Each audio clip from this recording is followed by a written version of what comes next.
এক অলস পোলার কাহিনীটা আজকে আপনাদের সাথে শেয়ার করব, যেটা সারাক্ষণ ঘুমিয়েই থাকে, স্কুলে যেতে চায় না, লেখাপড়াও করতে চায় না, আর হচ্ছে কি মার সাথে সব সময় ঝগড়া করতে থাকে।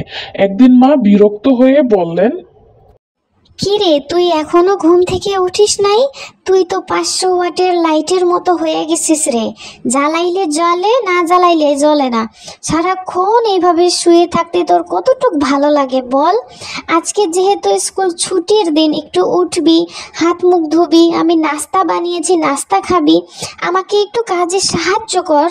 তুই ছাড়া কি আছে আমার বল? বাসায় চাউল শেষ হয়ে গেছে, তুই কি পারিস না একটু বাজার থেকে আমারে কয়টা চাল আইনে দিতে? দেখ, তোর এত কিছু কইতেছি, এখনো তোর উঠার কোনো নাম নাই। তুই এরকম ভাবে তাকিয়ে আছিস কি জন্য? উঠ রে বাবা, উঠ, একটু উঠে হাত মুখ ধুয়ে নে, নিজেরে একটু ঠিক কর। উঠলাম তো মা, উঠলাম। আর এত বকর বকর করে না তো। কি কইলে তুমি আমাকে? আমি না গেলে 500 ওয়াটের লাইটের মতো দাঁড়াও। আজকে থেকে আমি সব কাজ করব। মায়ের কথাটা রায়ানের খুব গায়ে লেগেছে। ও চিন্তা করতেছে, মা আমাকে এত অপমান করলো, ঠিকই তো, আমিও বড় হয়েছি, মার সাহায্য করা তো উচিত। তাহলে এক কাজ করি, আজকে মাকে চমকিয়ে দিই। যাই বাজারে, যাইয়া হচ্ছে কি চাউল কিনে নিয়ে আসি, মা আজকে আমারে দেখে চমকে যাবে। এই কথাটা বলে রায়ান চলে গেল বাজারে চাউল আনতে। যাইতে যাইতে রায়ান মনে মনে চিন্তা করলো যে আর কোনোদিনও আলসামি করবে না।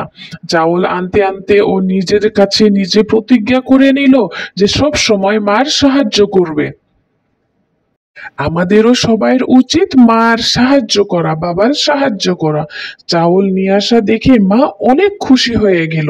শেষমেশ মা বলল, এই তো আমার লক্ষ্মী ছেলে, এইভাবে মাকে সাহায্য করবে, মাও খুশি হবে, তুমিও সব সময় ভালো থাকবে। এরকম করলে আমি কোনোদিন আর তোকে 500 ওয়াটের লাইট বলে ডাকবো না। বুঝছো আমার লক্ষ্মী বাবাটা? যাও তুমি ভিতরে যে ফ্রেশ হয়ে নাও, হাত মুখ ধুয়ে নাও, আমি তোমার জন্য তোমার